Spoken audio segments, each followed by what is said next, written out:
Bienvenidos a Radio Hub InfoSecurity. Hoy vamos a hablar de un tema que se ha convertido en una de las prioridades más críticas para empresas de todos los tamaños, la ciberseguridad en la nube. Yo soy Carolina Méndez y hoy vamos a descubrir por qué proteger lo intangible. Para esto, hoy nos acompaña un invitado muy especial que es Salvador Vial, Field CISO Executive Security Advisor en AWS.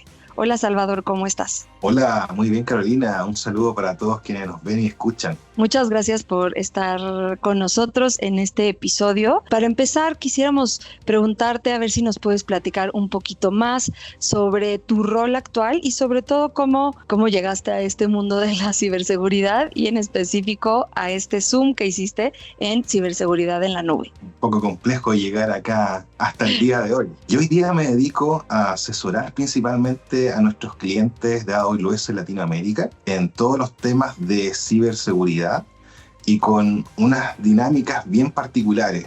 Trabajamos como compañía con mucho foco todo lo que es el sector de defensa y seguridad nacional. También trabajamos en los temas de gobierno, estas agencias gubernamentales, protección de los ciudadanos, y después también trabajamos con obviamente todas las empresas privadas, empresas sin fines de lucro también.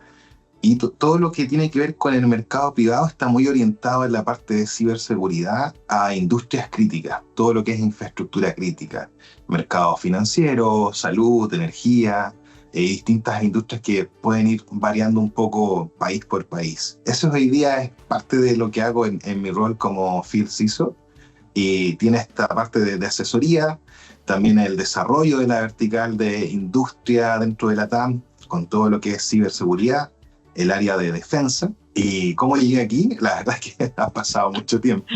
Ya tengo un poquito más de 20 años de carrera.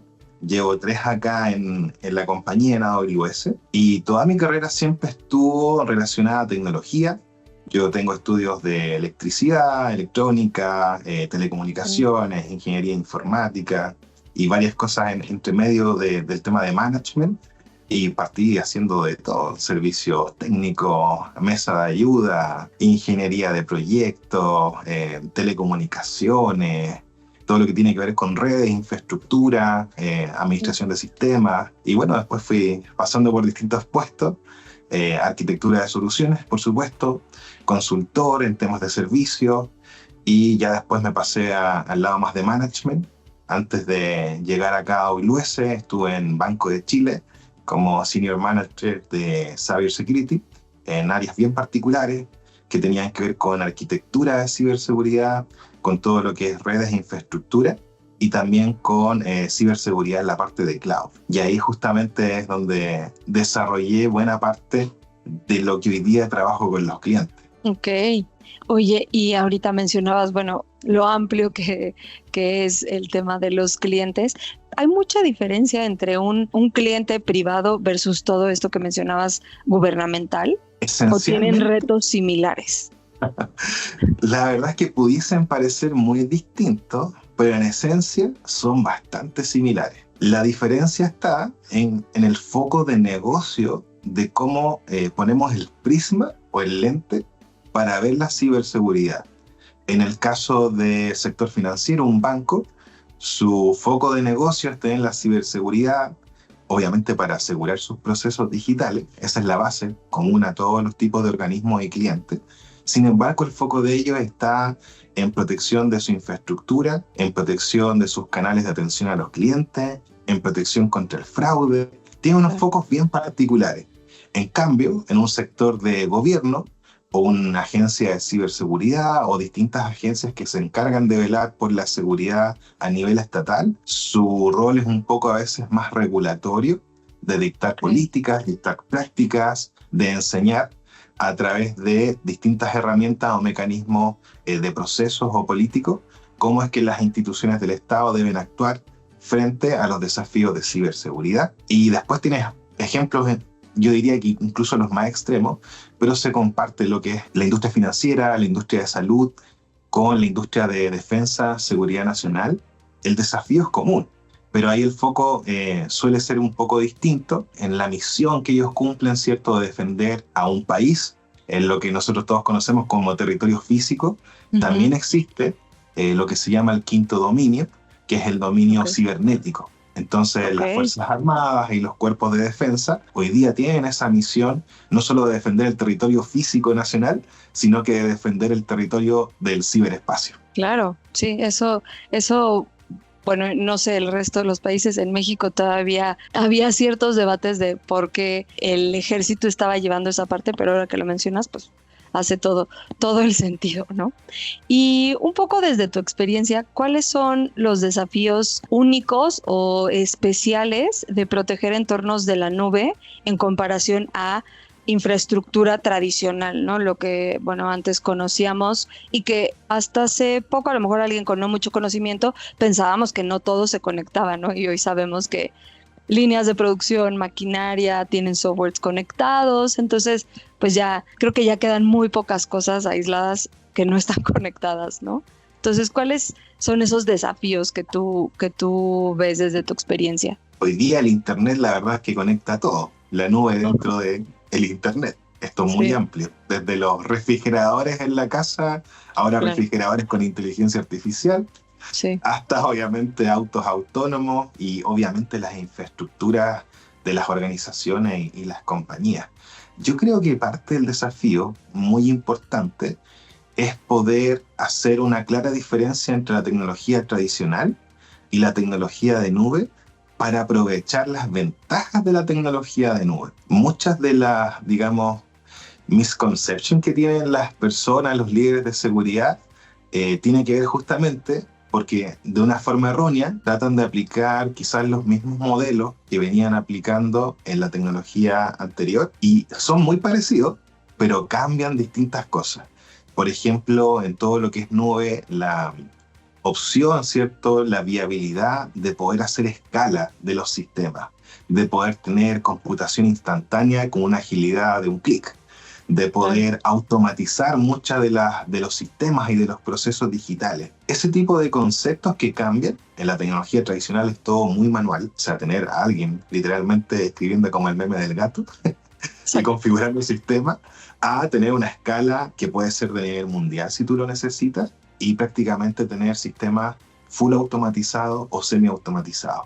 Entonces el desafío parte por conocer bien la tecnología, experimentar, capacitarse en cómo claro. poder ocupar de buena forma todas estas bondades que te provee, porque justamente esas bondades que muchas veces lo vemos en el ciclo de negocio, puedo automatizar respuestas para mis clientes. Eso también lo puedo llevar al concepto de ciberseguridad y puedo automatizar mi respuesta a amenazas, por ejemplo. Ese yo creo que es el principal desafío. Ahora hay otros desafíos adicionales, justamente por el hecho de ser una tecnología distinta. Hay nuevos modelos de amenazas cibernéticas. La Ujú. superficie de ataque, ¿cierto?, que nosotros conocemos mucho en el ámbito de ciberseguridad, se amplía. Esto sucede con cualquier tecnología, no es exclusivo de la nube. Yo Ok. agrego una tecnología a mi stack tecnológico y inmediatamente tengo una nueva superficie de ataque que controlar, que cubrir, que Mm, poner controles y que gestionar. ¿Y por Entonces, al final superficie te refieres como a una nueva entrada, una nueva puerta o canal? claro, Ok, imagínate si tuviésemos una casa y una casa tiene dos ventanas, una puerta, ese es mi ámbito de control, lo gestiono adecuadamente. Si yo me adhiero a una nube o empiezo a hibridizar mi arquitectura tecnológica, ya no tengo solo una casa. A lo mejor tengo una casa, una bodega y un departamento en un edificio de 30 pisos. Entonces, los controles que yo tenía solo para mi casa, que tenía una puerta y dos ventanas, ya no son suficientes para cubrir la bodega y el departamento que está en un claro. edificio de 30 pisos. Entonces, esa adopción de nuevas tecnologías al stack tecnológico que uno opera como organización también debe considerar estos nuevos modelos de amenaza. En mi opinión muy personal, creo que son mucho más simples de manejar. Tiene que ver más con la parte de entendimiento, de poder hacer buenos programas de modelados de amenaza, de llevar la seguridad por diseño. Y con todo esto que conversamos de la escalabilidad y automatización, es mucho más sencillo de sobrellevar que hacerlo a mano con las tecnologías anteriores. Claro, y alguien que está en una posición de liderazgo o tomando decisiones para justamente proteger los sistemas, ¿cuál sería la peor suposición que alguien pudiera hacer a la hora de estar haciendo una migración de sus sistemas a la nube? Uy, eso está bueno. Hay varios errores, digamos, que consideramos errores fatales. Uno de ellos, que lamentablemente puede ser recurrente en algunas industrias, es justamente abordar proyectos de este tipo, ya sea de transformación digital o de migración de algunos sistemas importantes, y asumir dentro de ese contexto que todo sigue igual. Yo creo que ese es uno de los errores garrafales. Claro. Justamente por lo que conversábamos. Adquirimos una nueva tecnología, hay nuevas amenazas, tenemos que cubrir esa superficie de ataque, y uno de estos errores es asumir que todo sigue igual. Junto con ello, también asumir un statement que es falso y que quizás mucha gente aún lo considera, que por el hecho de estar simplemente en la nube, la seguridad se hace de forma mágica, y eso no existe en ninguna parte del mundo. Okay. La seguridad, en el caso de AWS, es un modelo de responsabilidad compartida, donde hay una parte que hace el Cloud Service Provider, en este caso AWS. Nosotros nos preocupamos por toda la seguridad de la infraestructura, los data centers, las redes de telecomunicaciones a nivel mundial, y el software, obviamente, que se diseña con seguridad, y el hardware para poder operar la nube como tal, que la nube funcione. Pero sobre eso, todo lo que tiene que ver con los sistemas, el desarrollo de las aplicaciones y cómo se implementan finalmente los proyectos con los sistemas y las aplicaciones, eso queda de responsabilidad del lado de los clientes, utilizar bien los controles. Entonces, controles tan simples como, por ejemplo, darle acceso de lectura a escritura a ciertos usuarios para acceder a la información, esa responsabilidad está del lado de los clientes. Nosotros, como Cloud Service Provider, no tenemos acceso a los datos de los clientes y tampoco a sus configuraciones. Entonces, si los clientes lo configuran mal y le dan acceso que no corresponden a las personas, o dejan las máquinas abiertas, claro, no tenemos cómo verlo tampoco. O la contraseña en un post-it, ¿no? Al lado de tu computadora, claro. Este tipo de errores son comunes. ¿Y ahí cómo le hacen ustedes? Me imagino que a lo mejor pudiera haber esta mala concepción de decir, oye, pues de tu lado está toda la responsabilidad de proteger mi información, cuando lo que dices es conjunta.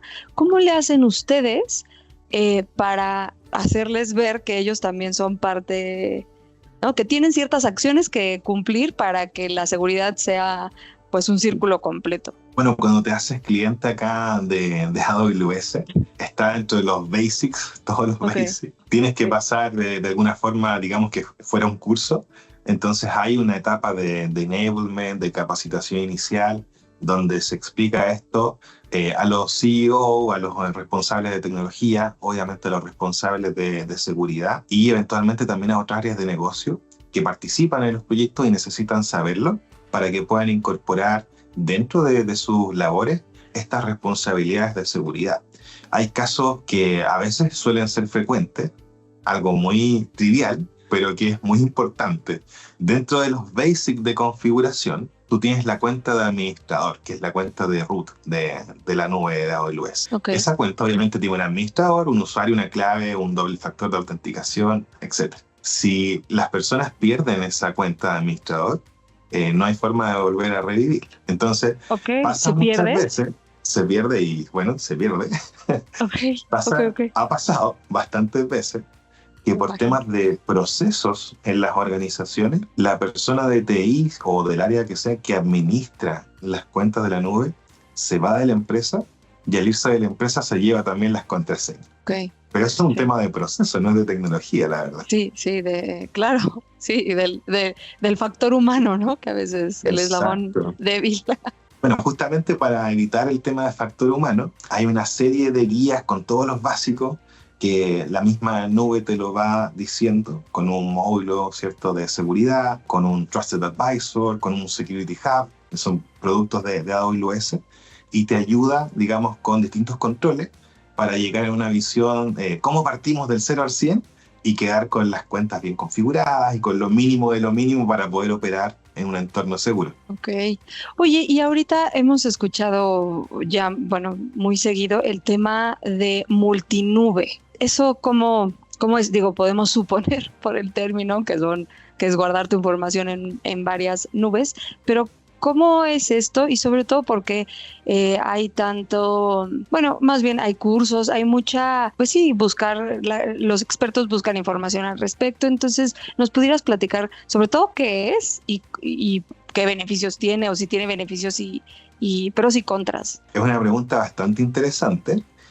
Suena muy prometedor tener entornos multinube, y si bien hay funciones de negocio que puedan tener mucho sentido, hay que tener precaución con la estrategia que uno quiere llevar de tecnología en una compañía. Porque operar, ¿cierto?, una nube como la de AWS tiene sus requisitos, cosas muy básicas, pero que a veces se nos olvidan cuando entramos a los proyectos de tecnología. Por ejemplo, tener un equipo que esté capacitado de personas, tanto para desarrollar software, administrar los sistemas, diseñar nuevos sistemas y, por supuesto, toda la parte de ciberseguridad. Entonces, ¿qué es lo que sucede?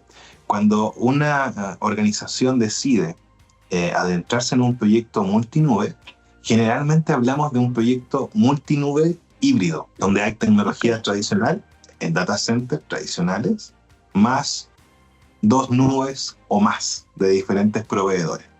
Entonces ahí, y volviendo un poco a las preguntas que teníamos antes, tu stack tecnológico ya no es lo que tenías antes, que son los data centers.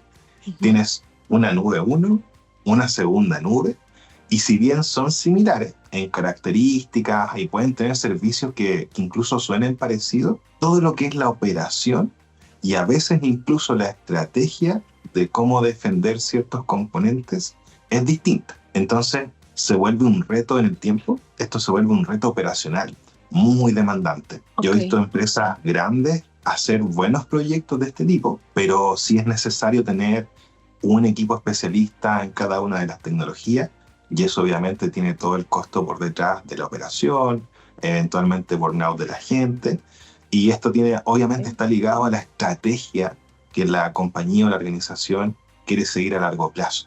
Porque efectivamente pueden haber objetivos de negocio donde sea muy válida la opción de tener más de una nube.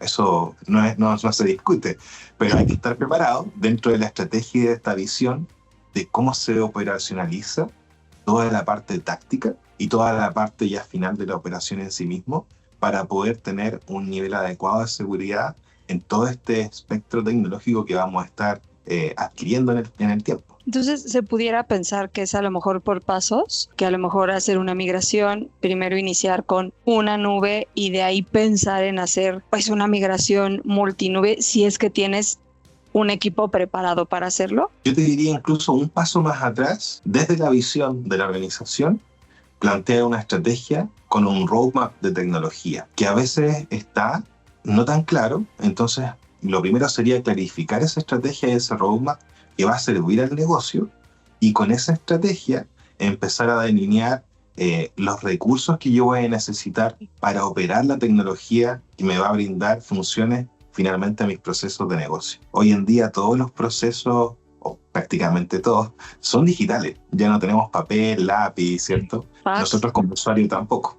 Yo digo en mis charlas, no recuerdo ya cuándo fue la última vez que fui a pagar una cuenta a una caja, ¿cierto?, en persona. Una ficha, claro. Es todo digital a través del teléfono, del computador. Sí. Entonces, todos estos procesos en las empresas ya están digitalizados. Entonces, el camino es justamente setear esa estrategia y poder, con esa estrategia, establecer un liderazgo claro.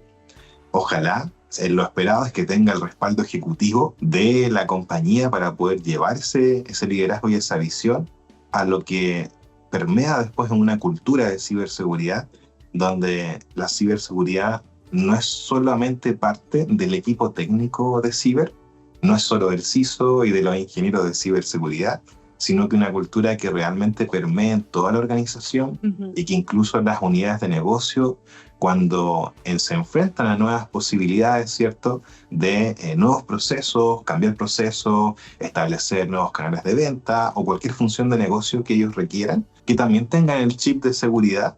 Obviamente no van a ser los expertos, pero que tengan ese chip para poder pensar y preguntar si es necesario si lo que estamos planeando cambiar o desarrollar es correcto, cómo es la forma correcta de hacerlo en el mundo digital, porque suena muy bonito el mundo de Alicia en el País de las Maravillas, darle 2 clics y que esté la nueva función, y puede ser, pero tiene que tener la seguridad desde el principio. Sí, de acuerdo. Y si pudieras a lo mejor nombrar los 3 o los 5 incidentes más comunes, obviamente en la nube, ¿cuáles serían, no? Ahorita, sobre todo en México, Latinoamérica, o sea, en la región. Ahora, no sé si haya una diferencia sustancial por regiones, pero específico en México, ¿cómo lo rankearías o cuáles ves tú los más comunes? Los más comunes, y esto lamentablemente siempre se repite todos los años, y no es algo exclusivo de la nube, es general de todo el panorama de ciberseguridad, es justamente no cubrir los básicos. No cubrir los básicos de establecer las contraseñas, de establecer doble factor de autenticación para las cuentas de administrador y otras cuentas importantes, de entregar mal los permisos a la gente, de configurar máquinas virtuales o firewall o distintos componentes, no con la línea base de seguridad, sino que abiertas a todo el mundo. Entonces podríamos enumerar 20 errores, quizás más, y todos tienen que ver con los básicos que salen en todas las guías publicadas en el mundo mundial, y sin embargo no las aplicamos siempre. ¿Y será que es tan básico que se da por hecho, o más bien que falta mucho esta educación o cultura dentro de la organización? O nosotros como población general también, ¿no? Esto justamente tiene que ver con la cultura de seguridad que hablamos, donde nosotros cuando utilizamos un computador, un teléfono o un sistema a cierto nivel empresarial, lo primero que debemos hacer, ¿cierto?, es leer el manual. Claro. Ver cuáles son sus características, sus funciones, lo que se puede hacer, lo que no se puede hacer. Y dentro de los que se puede hacer y no se puede hacer, generalmente en la tecnología están las buenas prácticas de configuración.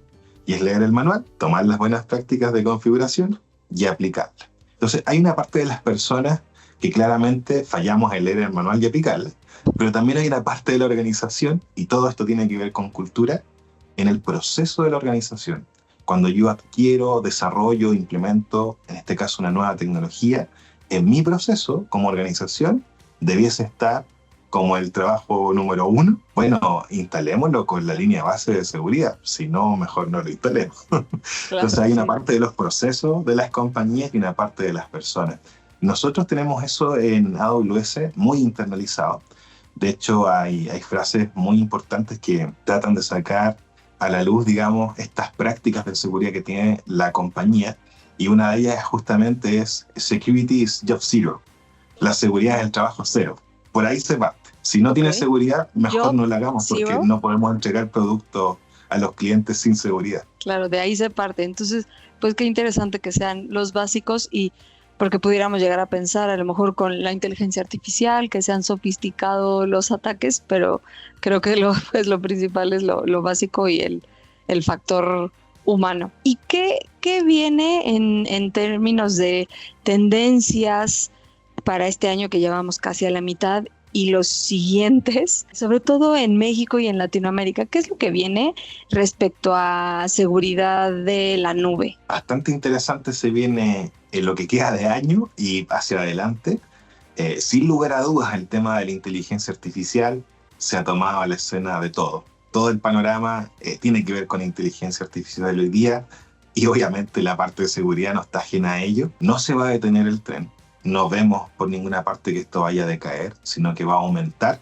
Estamos recién en las primeras fases de todo lo que es la adopción de tecnologías de IA, mucho cierto con la IA generativa, que se ha hablado hace ya un par de meses, un año, su primera generación ya muy masiva, pero estas tecnologías y las nuevas que vayan apareciendo en el transcurso del tiempo, no solamente tienen la faceta de mejorar la productividad con la IA, sino que también tienen la faceta, y que ya está sucediendo, que los distintos grupos delictuales, ¿cierto?, de delitos cibernéticos, también tienen acceso a las tecnologías. Son tecnologías abiertas a nivel mundial. Entonces, obviamente, estas bandas delictuales están incorporando a sus procesos delictuales tecnología de punta para acelerar, en el caso de ellos, sumisión de fraude, sumisión de robos, ¿cierto? Y otros ciberdelitos. Entonces, del lado de las distintas organizaciones, tenemos que ponernos al día con todo lo que es defensa de estas nuevas situaciones de amenaza que van a seguir ocurriendo. También hay importantes cambios en todo lo que es el desarrollo de software, justamente a raíz de la inteligencia artificial. Hoy día el desarrollo de software ya están las herramientas para poder acelerarlo, mucho más que antes. Los distintos desarrolladores pueden utilizar estas herramientas para acelerar el proceso de creación del código, de revisión del código y también de la seguridad del código. Entonces vamos a ver varios cambios allí, o esperamos ver varios cambios en los equipos de desarrollo. Y algo que quizás no cambia tanto, pero que cada vez el mensaje es más potente.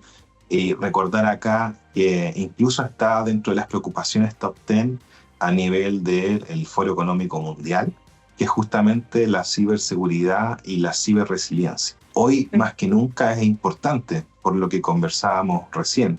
O sea, todos los procesos son digitales. Y esto no solamente a nivel de compañía. Tú te vas a atender a una clínica de salud, desde que ingresas a la clínica, ¿cierto? Todo es sistema digital, computador. Claro, todo tu expediente, ingreso, tu información. Exacto, quién es usted, por favor, la agenda, pasa adelante, todo es digital. Y eso obviamente pasa en la industria de salud, en el financiero, en la industria cualquiera, el desarrollo de automóviles, todo es digital. Pero esto también pasa, y muy importante, a nivel de los estados. Hoy día los procesos que los estados nos entregan a nosotros como ciudadanos, México también no es la excepción, son la mayoría digitales. Entonces, ¿qué pasa si no estamos al día, ¿cierto?, con este punto de ciberseguridad y resiliencia? Tenemos el caso de Ucrania, ¿cierto?, que sigue activo, que es un caso muy importante y que ha tomado consecuencias relevantes para todo el resto de las organizaciones y los países, de hacerse preguntas tan importantes como ¿qué pasaría si mis datos del registro civil de la nación desaparecen? ¿Cómo puedo después identificar quién es ciudadano mexicano y quién no? Entonces, ese tipo de preguntas realmente hoy día vale la pena. Bueno, en el caso cierto extremo de guerras que estamos viviendo, pueden ser también por desastres naturales, pueden haber errores fatales de procesos y humanos donde eventualmente se llegue a algo muy grave, y tenemos hoy día dentro de estos procesos digitales, en el caso de los estados, salvaguardar la resiliencia de toda esta operación digital, de los ciudadanos, los trámites del Estado, todo lo que tiene que ver con impuestos, que quizás no es la más feliz, pero impuestos también, Claro, sí. todo lo que tiene que ver licencias de conducir, o sea, en fin, cualquier trámite que tú te imagines del Estado, incluso las votaciones. Al final del día todo pasa por entornos digitales y tenemos que asegurarnos de que esos entornos estén funcionando de forma adecuada con la seguridad. Claro, y más que ahorita viene, pues, bueno, esta votación, ¿no? Para magistrados que se va a organizar aquí en México, que el primer filtro, pues obviamente es el de la casilla, haciendo las cuentas, pero de ahí ya todo es digital y se resguardan las boletas por un tema de conteo después si es necesario, pero realmente sí, como dices, todo es digital, ¿no? Ya no hay nada que esté aislado. Así mismo. Entonces, este punto que, como decía, está dentro de los top 10 del Foro Económico Mundial, realmente hay que tomarle peso. Quizás en las compañías privadas es más sensible porque algunos de los procesos digitales que ellos vean afectados tienen impacto en el negocio, en su revenue streams o en la atención del cliente o lo que quieras, tiene un impacto muy, muy tangible en la parte de negocio, pero a veces no vemos lo mismo quizás en cierta parte de la industria de salud, que a pesar de que tiene uno de los estándares de seguridad más altos a nivel mundial, seguimos en déficit o en falta de poder aplicarlo adecuadamente.